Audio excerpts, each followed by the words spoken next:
اللہ سبحانہ و تعالیٰ کے نام پاک سے آغاز جو بڑا مہربان نہایت رحم فرمانے والا ہے، اور کروڑوں درود و سلام ہمارے اور آپ کے آقا حضرت احمد مجتبیٰ محمد مصطفیٰ صلی اللہ علیہ وآلہ وسلم پر کہ آپ کی خدمت اقدس میں ہدایہ درود پیش کرنا اہل ایمان کے لیے دنیا اور آخرت میں کامیابی، بھلائی، فلاح، نجات اور بلندی درجات کا ذریعہ ہے۔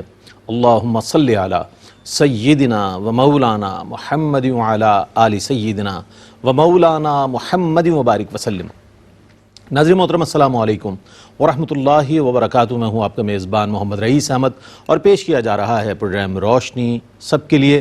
میری جانب سے، اے آر وائی فیملی کی جانب سے، A R Y Q T V کی پوری ٹیم کی جانب سے، دنیا بھر میں رہنے والے A R Y Q T V دیکھنے والے ناظرین کی خدمت میں ماہ شعبان المعظم کی آمد بہت مبارک ہو۔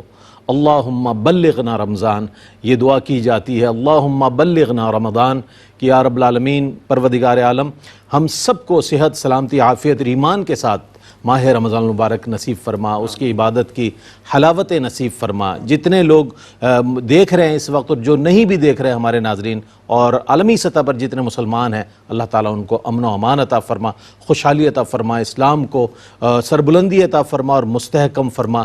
وہ لوگ جو بیمار ہیں، جو اس وقت علیل ہیں، اللہ پاک ان کو صحت یاب فرمائے اور ماہ رمضان المبارک کی برکتیں اور رونقیں انہیں نصیب فرمائے کہ وہ بھی ماہ رمضان المبارک میں ہمارے شامل حال ہوں اور اسی انداز میں وہ بھی ماہ رمضان کا خیر مقدم کریں۔ تو آج جو موضوع بھی ماہ شعبان المعظم ہے، اور شعبان تو ویسے ہی ایک ایسا مہینہ ہے کہ روایات میں آتا ہے کہ نبی کریم علیہ السلام رمضان المبارک کے بعد جس ماہ مبارک میں سب سے زیادہ روزے رکھا کرتے تھے وہ ماہ شعبان المعظم ہے۔ اسی کی 14 شعبان اور 15ویں شب کو شب برات بھی آتی ہے کہ شب مغفرت ہے، شب توبہ ہے، اور یہ مہینہ بے انتہا فضیلتوں کے ساتھ الحمدللہ جلوہ فگن ہے۔ یہ آپ کی اور ہماری خوش بختی ہے کہ اللہ تعالیٰ نے ہمیں یہ ماہ مبارک عطا فرمایا، اور اس کے بعد آنے والا منسلک اس سے مہینہ جو ہے ماہ رمضان المبارک۔ مجھے تو لگتا ہے یہ کہ رجب سے ہی رمضان المبارک کی بہاریں محسوس ہونے لگتی ہے۔ ایسا لگتا ہے کہ فضا میں جو ایک خوشبو ہے، فضا میں ایک جو تازگی ہے، وہ ماہ رمضان کی ایک پروٹوکول ہوتا ہے نا کسی بھی چیز کا، تو ماہ رمضان بھی ایک اتنا بڑا مہینہ ہے کہ اس کے پروٹوکول کے طور پر رجب سے پھر شعبان سے پھر رمضان تک ایک ایسا محسوس ہوتا ہے کہ بہت بڑے مہینے کی آمد، اور واقعتاً بہت بڑا مہینہ ہے جس کی آمد ہے۔ آج ہم اس حوالے سے بات کریں گے انشاءاللہ ماہ شعبان المعظم۔ ممتاز و معروف عالم دین علامہ مفتی محمد سہیل رضا امجدی صاحب تشریف فرمائے۔ السلام علیکم ورحمۃ اللہ۔ وعلیکم السلام ورحمۃ اللہ وبرکاتہ۔ اور بائیں جانب تشریف فرما ممتاز و معروف عالم دین علامہ مفتی خرم اقبال رحمانی صاحب تشریف فرمائے۔ السلام علیکم ورحمۃ اللہ۔ وعلیکم السلام ورحمۃ اللہ وبرکاتہ۔ اچھا، ماہ شعبان المعظم مفتی صاحب ہمارا موضوع ہے۔ اچھا، مخصوص ایام اور مہینوں کی فضیلت کے حوالے سے میں نے یہ دیکھا ہے کہ جو سوشل میڈیائی قسم کے مفتی ہیں اور سو کالڈ اسکالرز ہیں وہ بڑے ابہام پیدا کرنے لگے ہیں، اور اس سے لوگوں کے ذہنوں میں بڑی عجیب سی ایک سچویشن پیدا ہو گئی، جناب یہ کوئی مہینے بھی اسلامی ہوتے جناب، بس ہے یہ یوں ہے اور ہمیں تو کہیں دکھا نہیں، ہمیں نظر نہیں آیا۔ میں چاہتا ہوں اس حوالے سے کچھ ہمارے ناظرین کے لیے ایسا جواب دیجئے تاکہ لوگوں کا کانسیپٹ کلیئر ہو جائے، مخصوص ایام اور یہ جو مذہبی جو ہمارے مہینے۔ بسم اللہ الرحمن الرحیم۔ اللہم صلی علی سیدنا و مولانا محمد وعلی آلہ و اصحابہ وبارک وسلم۔ جی رئیس بھائی، آپ نے بہت ہی اہم کوسچن پوچھا ہے۔ سب سے پہلے تو نئے سال کی مبارکباد تو ہر کوئی دیتا ہے، تو ہم ماہ شعبان المعظم کی مبارکباد آپ کو بھی، قبلہ علامہ صاحب کو، اور جتنے ہمیں دیکھنے والے سننے والے ہیں A R Y Q T V کی جانب سے سب کو مبارکباد ہو۔ دوسری بات یہ کہ کسی کو نظر نہ آنا اس بات کی دلیل نہیں ہے، کسی کا کم پڑھنا اس بات کی دلیل نہیں ہے، صحیح بات، کہ اس چیز کی تعظیم ہی نہیں ہے۔ آپ نے نہیں پڑھا ہوگا، آپ کی نظر سے نہیں گزرا ہوگا، آپ کی کم علمی ہے، جی کج فہمی ہے۔ اور ہوتا کیا ہے کہ جو جس چیز سے جاہل ہوتا ہے نا اس کا دشمن ہوتا ہے، ٹھیک ہے نا۔ اب یہاں پر جو بات آپ نے فرمائی، سوال فرمایا، دیکھیں اسلام کا اگر تصور عبادت دیکھا جائے، اصل چیز جو میں بیان کر رہا ہوں، تصور عبادت جو ہے وہ کیا ہے کہ آپ کی پوری زندگی عبادت کے لیے ہے۔ بالکل۔ وما خلقت الجن والانس الا لیعبدون، یہ آیت کریمہ یہ اعلان فرما رہی ہے کہ آپ کی پوری زندگی عبادت کے لیے ہے۔ کوئی لمحہ غفلت میں نہیں گزرنا چاہیے. اصل تو یہی ہے. اصل یہی ہے. ہاں، زندگی کے جتنے ایام ہیں، جتنے ماہ و سال ہیں، یا جتنی بھی ساعتیں ملی ہیں، ہر ساعت ہمارے لیے عبادات کے حوالے سے قیمتی ہے، اور ہر ساعت غفلت میں نہیں عبادت میں ہی گزرنی چاہیے. واہ واہ سبحان اللہ. لیکن اس کے ساتھ ساتھ اللہ تعالیٰ کی جو ہے وہ رحمت کا ایک مظہر یہ بھی ہے کہ بعض ایام ہوں، بعض اوقات ہوں، بعض مہینے ہوں، بعض ساعتیں ہوں، تو اللہ تبارک و تعالیٰ اسے کسی نہ کسی اعتبار سے اور مہینوں کی نسبت یا اور دنوں کی بنسبت اس سے زیادہ اہم اور فضیلت والا بنا دیتا ہے. کیا بات. جیسے ماہ رمضان کا انکار کسی کو بھی نہیں ہے، ٹھیک ہے نا. وہ کہتے ہیں نا سارے مہینے اللہ کے ہیں. ہاں بھائی سارے مہینے اللہ کے ہیں، بے شک ہے. ٹھیک ہے نا. لیکن اس مہینے بنانے والے نے ہی ماہ رمضان کو زیادہ افضل قرار دیا ہے. بے شک. ٹھیک ہے. ساری راتیں اللہ کی ہیں، بے شک. لیکن اللہ تبارک و تعالیٰ نے ہی شب براءت کو اور شب قدر کو زیادہ افضل بنایا، اور شب قدر کو بہت زیادہ افضل بنایا. اچھا، اسی طریقے سے سارے دن اللہ کے ہیں، لیکن اس اللہ تبارک و تعالیٰ نے ہی یوم عرفہ کو افضل بنایا ہے. ٹھیک ہے نا. ساری راتیں عید الفطر کی رات، عید الاضحیٰ کی رات، صحیح ہے. اچھا، ساری ساعتیں میرے رب کی ہیں، بے شک. لیکن وہی رب کے پیارے محبوب علیہ السلام فرماتے ہیں نا، اور میرے محبوب کا فرمانا رب کا فرمانا ہے کہ جمعۃ المبارک میں ایک ایسی ساعت آتی ہے، اور حدیث پاک کے مطابق اس سیدہ خاتون جنت رضی اللہ تعالی عنہا کے مطابق وہ عصر سے لے کر مغرب تک ہے کہ جس میں جو دعا مانگی جائے رب تعالیٰ قبول فرماتا ہے. سبحان اللہ. بھائی سارے اوقات، سارے لمحات اللہ تعالیٰ کے ہیں، لیکن یہ بھی حدیث پاک میں ہے نا کہ جب رات کا اخیر حصہ ہوتا ہے، جو تہجد کا وقت ہوتا ہے، تو اس میں آسمان دنیا پر اللہ تعالیٰ کی رحمت جلوہ گر ہوتی ہے، اور پکار کر کہتی ہے کہ کوئی سوال کرنے والا ہے، کوئی رحمت کا طلبگار ہے، کوئی رزق طلب کرنے والا، جو طلب کیا جائے گا اللہ تبارک و تعالیٰ اسے عطا فرمائے گا. تو رب تعالیٰ نے ہی اور اس کے پیارے محبوب علیہ السلام کے ہی یہ فرامین ہیں، اور ان کے فرامین کی روشنی میں ہی یہ بات کی جا رہی ہے. رہی بات ماہ شعبان کی، اب آپ نے بڑی پیاری بات فرمائی. دیکھیں، رجب کا مہینہ جیسے ہی سٹارٹ ہوتا ہے نا، تو ماہ رمضان کی برکات کا ظہور شروع ہو چکا ہے، خوشبو آنی شروع ہو جاتی رمضان. اور بات یہی ہے، علماء فرماتے ہیں کہ رجب جو ہے نا بیج بونے کا مہینہ ہے، نیکیوں کا بیج بو دیا جائے، اور شعبان اس کی نیکیوں کے ذریعے آبیاری کا مہینہ ہے. اور فرمایا کہ رمضان اس کا جو پھل ہے نا اس کے حاصل کرنے کا مہینہ ہے. سب سے بڑی بات یہ ہے کہ حدیث پاک میں ہے کہ رجب اللہ تعالیٰ کا مہینہ، میرے آقا فرماتے ہیں کہ رمضان میرا مہینہ، اور شعبان میرا مہینہ، اور رمضان میری امت کا مہینہ. تو جس مہینے کو میرے محبوب علیہ السلام اپنا مہینہ قرار دے دیں، تو میں سمجھتا ہوں کہ اس کی اہمیت اور فضیلت کے لیے بس یہی کافی ہے. بہت عمدہ، بہت عمدہ. اچھا، مخصوص ایام کے حوالے سے بات ہوئی، اور مہینوں کے حوالے سے، ان کی فضیلت کے حوالے سے، یا اسلامی ہسٹری میں جو موجود واقعات ہیں ان کے حوالے سے، سب چیزیں جو ہے وہ کتب میں موجود ہیں، اور ان کے فضائل موجود ہیں. جیسے کہ مفتی صاحب نے بہت ہی اچھی، بڑی صراحت کے ساتھ بیان فرمایا. اب کسی بھی قسم کا ابہام نہیں رہنا چاہیے، یہ بہت اچھی بات ہے. ابتدا میں یہ بات کلیئر ہو گئی. ماہ شعبان المعظم، جس کی ابتدائی گھڑیاں اللہ نے ہمیں نصیب فرمائی ہیں، اور ابھی چاند نظر آئے، پاکستان کی میں بات کر رہا ہوں، اور دنیا بھر میں جہاں کہیں سلسلہ ہے ماہ شعبان کا آغاز ہے، تو ماہ شعبان کی فضیلت میں چاہتا ہوں مفتی صاحب کچھ فرمائیے گا. بسم اللہ الرحمن الرحیم والصلاة والسلام علی رسولہ الکریم، اما بعد. جیسا کہ قبلہ مفتی صاحب نے اپنی گفتگو میں ارشاد فرمایا، اور آپ نے بھی سرنامے کلام میں عرض کیا کہ جب رجب کا مہینہ نظر آتا تو آپ صلی اللہ علیہ وسلم نے باقاعدہ دعا تعلیم فرمائی. بالکل. کہ اللہم بارک لنا فی رجب و شعبان وبلغنا رمضان. جی. تو یہ اسی مطلب تیاری کا عنصر ہے کہ اب رجب شریف آ گیا ہے تو اللہ پاک ہمیں رمضان تک بھی پہنچا دے. اور رجب اور شعبان میں اللہ سبحانہ و تعالیٰ اتنی برکتیں عطا فرمائے کہ رمضان کی جو فرض عبادات ہے اس کے لیے ہم تیاری کر سکیں. اور اللہ سبحانہ و تعالیٰ کے پیارے حبیب علیہ الصلوۃ والسلام کا طریقہ اگر ہم دیکھیں شعبان المعظم میں، تو اس شعبان کی سب سے بڑی فضیلت تو یہی ہے کہ پیارے آقا صلی اللہ علیہ وسلم نے اسے اپنا مہینہ قرار دیا ہے، چونکہ چیزیں اپنی نسبت سے پہچانی جاتی ہیں.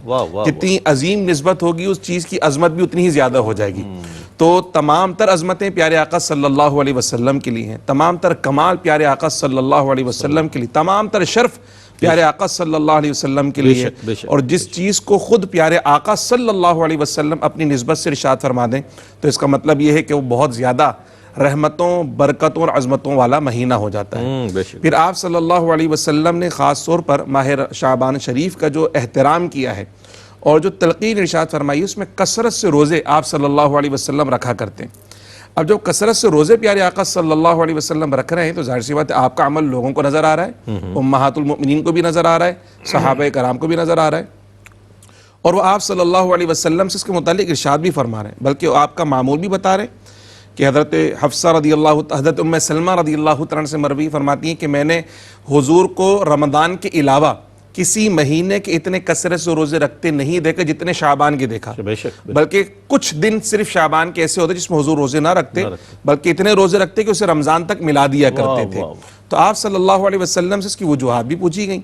آپ صلی اللہ علیہ وسلم نے ایک حدیث مبارکہ میں یہ بھی ارشاد فرمایا ہے کہ یہ جو روزے ہم رکھتے ہیں یہ ماہ رمضان کی تعظیم کے لیے رکھ رہے ہیں، پروٹوکول ہے اس کا، پروٹوکول ہے اس کا، یعنی اس میں جو فرض روزے ہیں اس کی تیاری ابھی سے ہونا شروع ہو جائے کہ بھوک اور پیاس کو برداشت کرنا ہے، پھر جو اس میں تقوی، جو پرہیزگاری ہے، وہ ساری کی ساری چیزیں اس کے اندر۔ پھر اللہ سبحانہ و تعالیٰ نے اس بابرکت مہینے میں خاص رات جسے شب براءت، شب مغفرہ، لیلۃ البراءہ کہا جاتا ہے، مغفرت اور نجات کی رات، وہ اس بابرکت مہینے میں رکھی ہے، جس میں اللہ سبحانہ و تعالیٰ اپنے بندوں پہ اتنا مہربان ہے کہ رسول اللہ کے فرمان کے مطابق قبیلہ بنی کلب کی بکریوں کے بالوں سے زیادہ اللہ پاک لوگوں کو مغفرت فرما دیتا ہے۔ واہ واہ، اسی رات کی فضیلت کے حوالے سے یقیناً پروگرام میں پیش کیا ہے، اور مفتی صاحب قبلہ کی مسجد سے، جامع مسجد عیدگاہ ایم اے جینا روڈ سے خصوصی محفل شب توبہ، شب مغفرت کے عنوان سے پیش کی جاتی ہے ہر سال، امسال بھی انشاءاللہ ہوگی، اس کو ضرور دیکھیں، اس میں جتنا ممکن ہو شرکت بھی فرمائیں تاکہ اس ماہ مبارک کی صحیح معنوں میں برکتیں آپ کو اور ہمیں نصیب فرمائے اللہ تعالیٰ۔ ایک وقفے کے بعد ملتے ہیں، ہمارے ساتھ رہیے گا۔ ناظرین آپ کا خیر مقدم ہے، آج ماہ شعبان کے عنوان کے ساتھ ہم آپ کی خدمت میں حاضر ہیں۔ بہت اچھی گفتگو فرمائی دونوں ہی ہمارے اسکالرز نے، اور ماہ شعبان المعظم ہے، میں تو یہ چاہتا ہوں اور میری بھی یہ نیت اور ارادہ ہے کہ انشاءاللہ گزشتہ جو زندگی گزر گئی سو گزر گئی، لیکن اب جو ماہ رمضان المبارک آ رہا ہے اس کے لیے بہترین طریقہ یہ ہے کہ آج ہی سے ہم ماہ شعبان کی ابتدا ہی سے یہ نیت کر لیں، ارادہ کر لیں کہ یہ بہت بڑے مہینے کی طرف ہمیں لے کر جا رہا ہے یہ ماہ مبارک، تو اسی میں عبادات کی کثرت شروع کر دیں، تلاوت کی، روزوں کی، اور روزوں کی کثرت اس میں ہو جائے گی تو پھر رمضان کے روزوں کی جو حلاوت ہوگی وہ تو واقعتاً یہ، اور اس کا اجر و ثواب پھر اللہ کی بارگاہ سے۔ تو روزوں کی کثرت کے حوالے سے سوال مفتی صاحب کیا فرمائیے گا کہ ماہ رواں میں یعنی ماہ شعبان میں روزوں کی کثرت کی جاتی ہے، اس کے حوالے سے کچھ ارشاد فرمائیے۔ دیکھیں اس ضمن میں ابو امامہ باہلی رضی اللہ تعالیٰ عنہ روایت کرتے ہیں کہ آقا علیہ السلام نے فرمایا، جس طرح قبلہ مفتی صاحب نے فرمایا کہ روزے کثرت سے، اور میں نے بھی یہ عرض کیا کہ جب آقا علیہ السلام نے یہ فرما دیا کہ یہ شعبان میرا مہینہ ہے تو ان کی نسبت یعنی جس مہینے کو میرے آقا اپنی جانب منسوب فرمائے تو اس کی اہمیت اور اس کی فضیلت جداگانہ ہوتی ہے۔ کیا بات، اس کی بات تو فرماتے ہیں کہ روایت کرتے ہیں کہ آقا علیہ السلام نے فرمایا کہ جب شعبان کا مہینہ آئے نا تو اپنے آپ کو پاکیزہ کر لو، اپنے آپ کو پاک کر لو، کس کے ذریعے؟ توبہ کے ذریعے، گناہوں سے دوری کے ذریعے، اور اپنی نیتوں کی اصلاح کر لو، اپنی نیتوں کو درست کر لو، ٹھیک ہے نا۔ جب آقا علیہ السلام کا یہ فرمان ہمارے سامنے موجود ہے تو بات ختم ہو گئی۔ اچھا جہاں تک روزوں کا تعلق ہے تو اس ضمن میں یہ بھی کہا جاتا ہے کہ بھائی اس مہینے میں روزے کہاں ہیں، تو شاید آپ نے سنن نسائی نہیں پڑھی یا اور احادیثی کتب نہیں روزے پڑھی۔ تو چھوڑیں حضرت، یہ جو شعبان المعظم کا اس کے لیے بھی لوگ کہاں روزے، میں اس پر بھی گفتگو کروں گا انشاءاللہ۔ صحیح بخاری اور مسلم میں ام المؤمنین سیدہ عائشہ رضی اللہ تعالی عنہا سے روایت ہے، اور سنن نسائی میں حضرت اسامہ رضی اللہ تعالی عنہ سے روایت ہے۔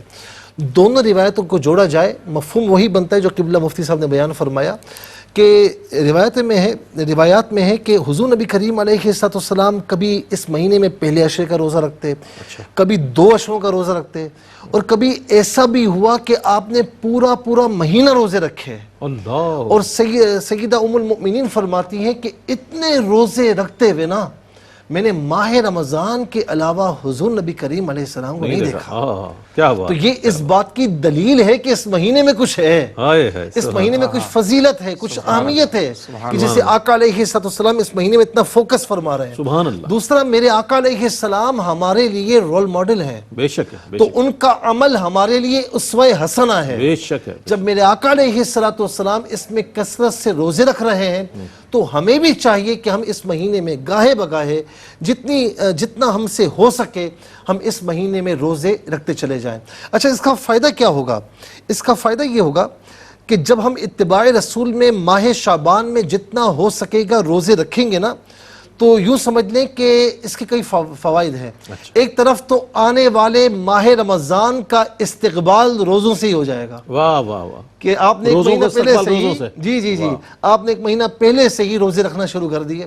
دوسری بات یہ ہے کہ جب ماہ شعبان میں آپ روزے رکھیں گے نا تو اس کا فائدہ یہ ہوگا کہ اس کے ذریعے آپ کی عادت بلڈ ہونا شروع ہو جائے گی, اور ماہ رمضان میں آپ آسانی سے پورا مہینہ روزہ رکھ سکتے ہیں. کیا بات, ٹھیک ہے نا. کیا بات. ورنہ کیا ہوتا ہے کہ آپ نے پورے سال روزے نہیں رکھے, 20 روزوں کے بعد اچانک ماہ رمضان جب آتا ہے تو پھر روزے رکھنے اتنا آسان نہیں ہوتے. ابھی گرمیاں بھی ہوتی ہیں کے لیے بھی پیشن گوئی ہے. جی تو روزے رکھنا اتنا آسان نہیں ہوتے. تو اس کا سب سے بڑا فائدہ بھی یہ ہے کہ ہم آنے والے ماہ رمضان کے لیے روزوں کے ذریعے اپنے آپ کو تیار کر رہے ہیں. پھر اس کے ساتھ ساتھ یہ بھی ہے کہ اس میں ایک چیز اور بھی ہے کہ یعنی پورا ماہ شعبان میں آپ نے جو کچھ کیا نا تو ماہ رمضان میں آ کر اپنے اچھے طریقے سے پرفارم کرنا شروع کر دیا. اور یہ بات ہر سمجھدار آدمی سمجھ سکتا ہے کہ ماہ شعبان میں یا ماہ رجب سے روزے رکھتے ہوئے آئیں, ماہ شعبان میں روزے رکھیں جتنا ہو سکے, تو ماہ رمضان میں کتنا فائدہ پہنچے گا. میں ایک جگہ پڑھ رہا تھا کہ ایک شخص نے نا, یعنی آپ یہ دیکھیں کہ مزدور جب مزدوری کرتا ہے وہ کتنا سامان اپنے اوپر لاتا ہے کہ آپ اسے دیکھیں تو آپ کہیں کہ یار یہ تو واقعی مرد مجاہد آدمی ہے, اتنا سامان میں نہیں اٹھا سکتا. لیکن اس کے لیے وہ سامان اٹھانا کوئی بڑی بات نہیں, اس لیے اس کی عادت ہے. تو اپنی روٹین بناتے رہیں گے تو انشاءاللہ ماہ رمضان پورا کا پورا صحیح عبادت. بہت اچھی بات آپ نے کہی, بہت کمال بات کہی. چونکہ اکثر یہ دیکھا گیا ہے بڑے جوش و خروش میں پہلی سحری ہوتی ہے اور بڑے جناب کھجلا اور پھینی اور یہ وہ سب خرید کے لایا جاتا ہے پہلی سحری, اور 17ویں اور 18 روزوں کو کہ اب تو حالت بڑی خراب ہو گئی جناب, اب تو روزے نہیں رکھے. مفتی صاحب کیا فرمایا, کچھ ایسا کر لیں ویسا کر لیں, اس طرح سے وہ ہوتا ہے. پھر وہ پوچھنا نہیں ہوتا, میری طبیعت خراب ہے اب رکھے نہیں جا رہے, چونکہ ہیٹ اسٹروک کے بھی آگے ظاہر پریڈکشنز ہیں. بہرحال اللہ تعالیٰ موسم بھی بہتر فرمائے. اور یہ بہت اچھی بات ہے, آپ اگر شعبان المعظم سے روزے رکھتے ہوئے جائیں گے, یہیں سے تلاوت کا آغاز کر دیں گے, تو ماہ رمضان المبارک میں انشاءاللہ قرآن کریم کا بھی ختم ہوگا اور روزوں کی حلاوت بھی محسوس ہوگی, اور آنے والے روزے بھی آپ کو محسوس نہیں ہوں گے. اچھا, اس ماہ مبارک میں یعنی ماہ شعبان المعظم میں وہ تاریخی واقعات, وہ کون سے واقعات ہیں کہ جس کے سبب یہ مہینہ اب اس حوالے سے بھی ممتاز نظر آتا ہے؟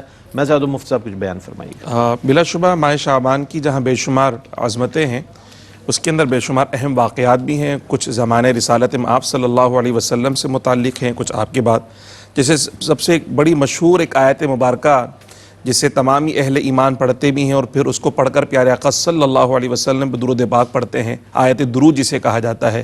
ان اللہ و ملائکتہ یصلون علی النبی یا ایھا الذین آمنوا صلوا علیہ وسلموا تسلیما. تو یہ جو آیت مبارکہ ہے, یہ آیت مبارکہ بھی ماہ شعبان المعظم میں ہی نازل ہوئی. اسی طرح جو تحویل قبلہ یعنی پیارے آقا صلی اللہ علیہ وسلم کی خواہش تھی, جی بالکل, کہ بیت اللہ شریف یعنی خانہ کعبہ مسلمانوں کا قبلہ بن جائے, تو وہ جو اہم ترین واقعہ جس میں اللہ سبحانہ و تعالی نے پیارے آقا صلی اللہ علیہ وسلم کی عظمتوں کا اظہار فرمایا ہے کہ آپ کی رضا اللہ کی رضا, اللہ آپ کو راضی کرنا چاہتا ہے. تو وہ اہم ترین واقعہ بھی یہ ماہ شعبان المعظم میں جی بلا شبہ 2 رکعتیں ہو گئی, اب دوسری تحویل قبلہ کا اہم ترین واقعہ وہ بھی ماہ شعبان المعظم میں ہوا. اسی طرح غزوہ بنو المصطلق, یہ بڑا اہم واقعہ, یہ بھی ماہ شعبان المعظم کے اندر ہوا. اور پھر پیارے آقا صلی اللہ تعالی علیہ وسلم کے شہزادے حضرت سیدنا امام حسین رضی اللہ تعالی عنہ, آپ کی ولادت باسعادت بھی ماہ شعبان المعظم کے اندر ہی ہوئی. اور ہم اکابرین کی طرف جائیں, اکابرین امت میں, تو حضرت سیدنا امام اعظم ابو حنیفہ رحمۃ اللہ تعالی علیہ, آپ کا یوم وصال بھی 2 شعبان المعظم یعنی شعبان کے مہینے میں آپ کا وصال ہوا. اسی طرح سندھ کے اندر انتہائی معروف اور مشہور بزرگ حضرت شیخ عثمان مروندی المعروف لال شہباز قلندر رحمۃ اللہ علیہ، تو ان کا بھی وصال جو ہے وہ ماہ شعبان المعظم میں نظر آتا ہے۔ اس طرح اور کئی اہم فاطمہ بنت علی ثانی زہرا رضی اللہ تعالیٰ عنہ کے بھی حوالے سے ان کی بھی ولادت ہے۔ جی بالکل، تو اس طرح مطلب کثیر جو بزرگان دین وہ بھی ماہ شعبان المعظم میں ان کے یا تو ولادت کے ایام ہیں یا ان کے وصال کے ایام میں اہم ترین واقعات بھی اس کے اندر رونما ہوئے۔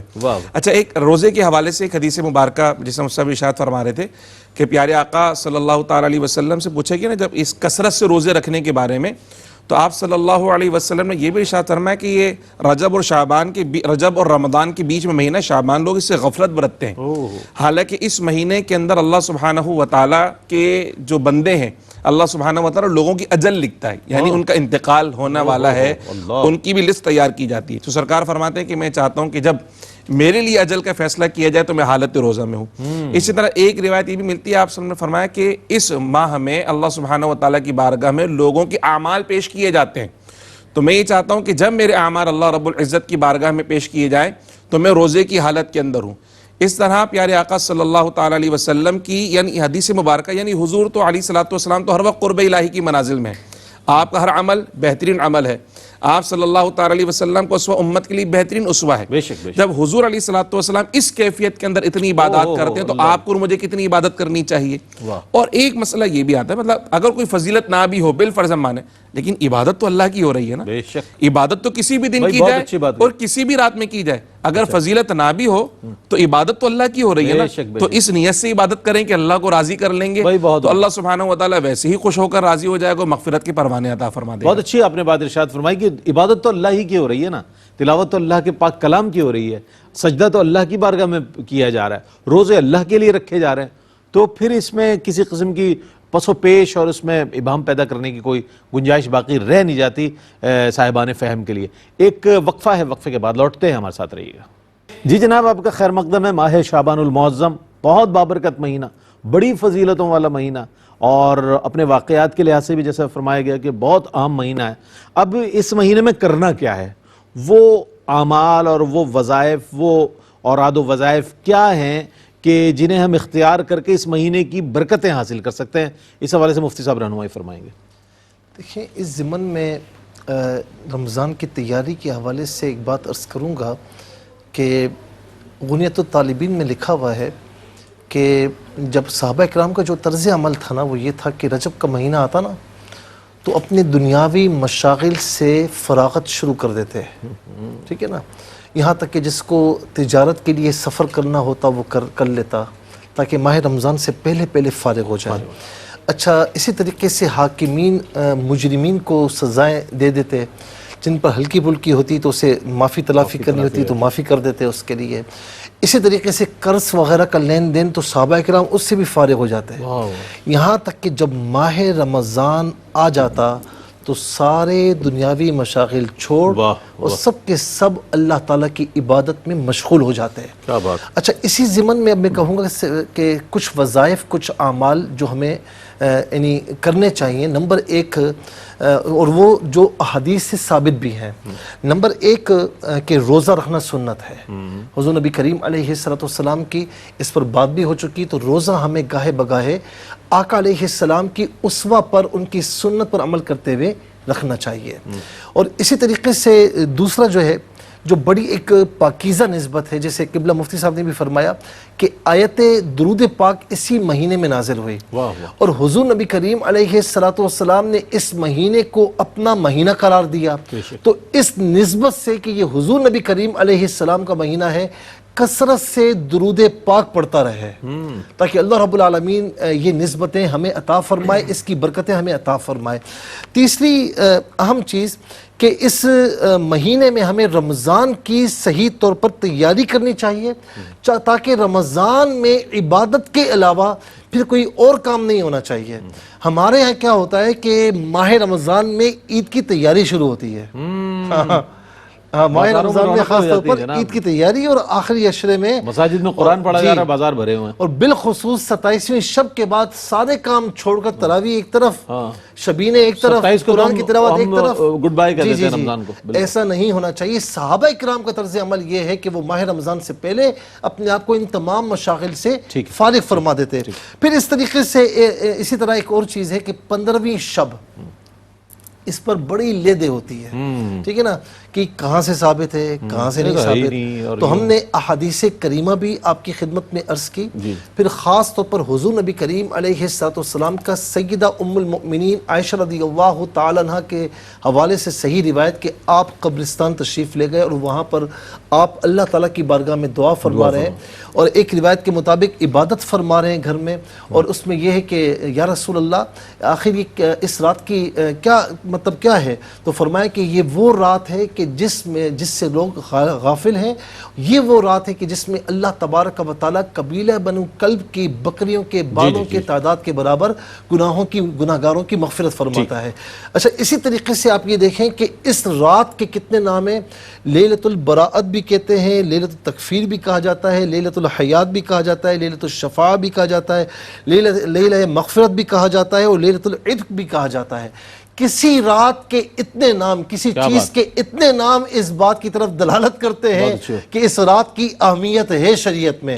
اچھا، آپ یہ بات جو کہتے ہیں نا کہ کیا چلیں جی آپ کی بات ہم مان لیتے ہیں، ٹھیک ہے نا، کہ روایات ضعیف ہیں، الزامی جواب ہے، آپ کی بات ہم مان لیتے ہیں، تو کیا لوگ ناچگانے کر رہے ہیں؟ کیا بتوں کی پوجا کر رہے ہیں؟ معاذ اللہ، یا اللہ اللہ کر کے وہ اللہ تعالیٰ کی عبادت کی طرف آ رہے ہیں۔ توبہ کی کل روز قیامت اگر لوگ کہیں گے مولا ہم تیری بارگاہ میں توبہ کرنا چاہتے تھے، یہ لوگ ہمیں روکتے تھے، ہم تیری بارگاہ میں آ کر نوافل پڑھنا چاہتے تھے، جی ہم آ کر عبادات کرنا چاہتے تھے، ہم واجبات ادا کرنا چاہتے تھے، تیری بارگاہ میں نوافل پڑھنا چاہتے تھے، یہ لوگ ہمیں روکتے تھے۔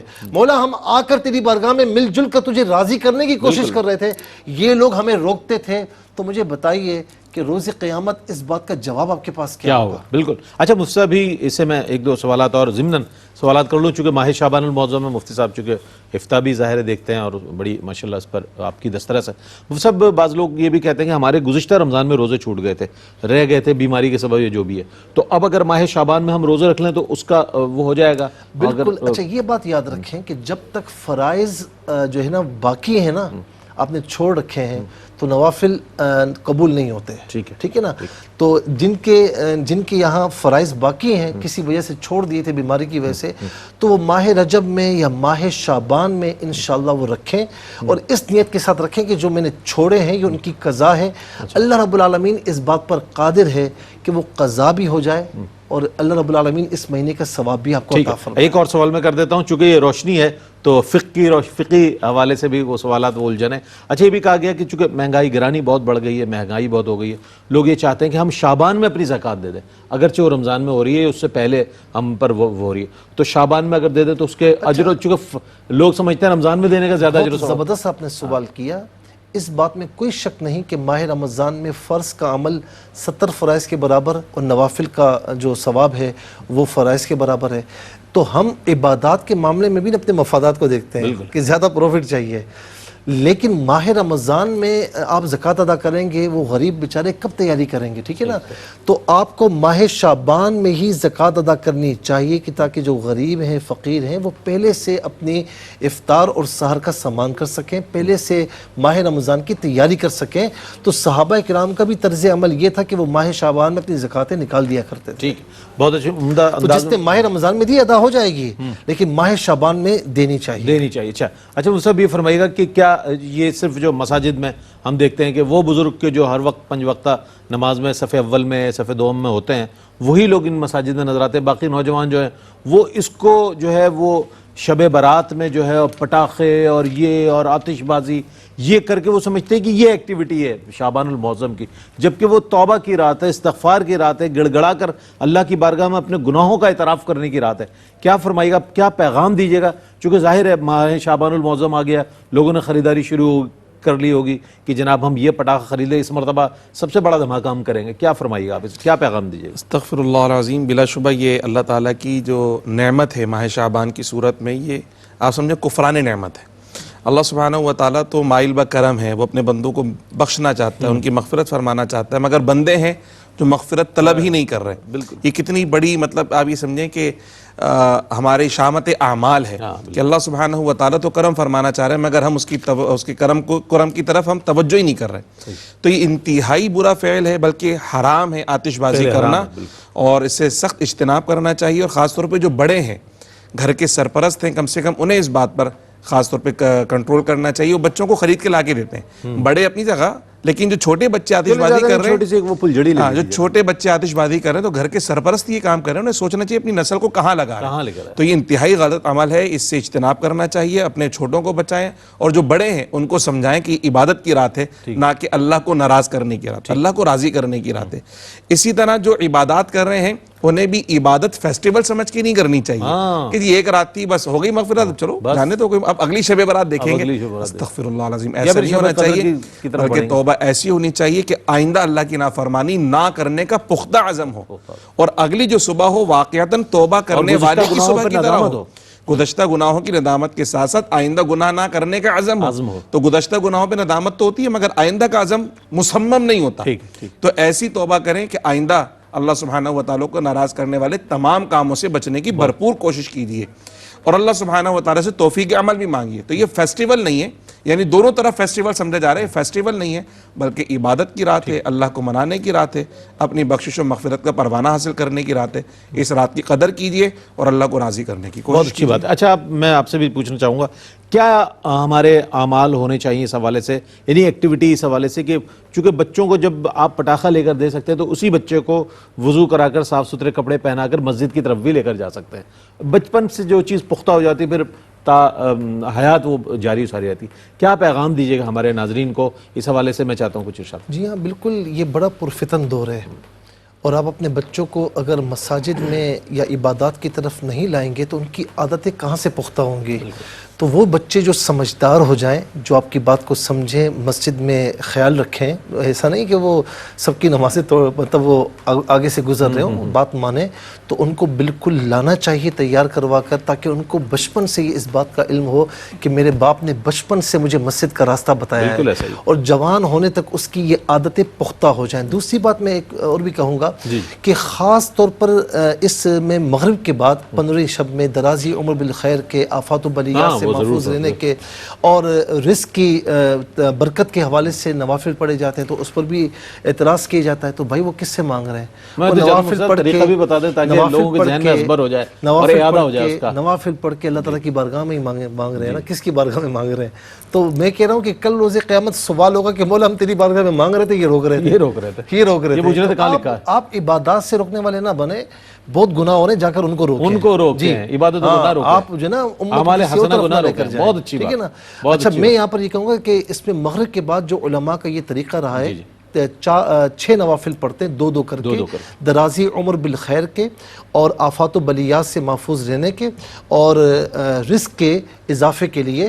تو نیت ان کی جو عام طور پر ہوتی ہے وہی ہوتی ہے نیت، لیکن 2 رکعت اس طرح پڑھے جاتے ہیں، پھر اس میں سورہ یاسین کی بھی تلاوت کی جاتی ہے، اور پھر آخر میں اجتماعی دعا بھی کی جاتی ہے۔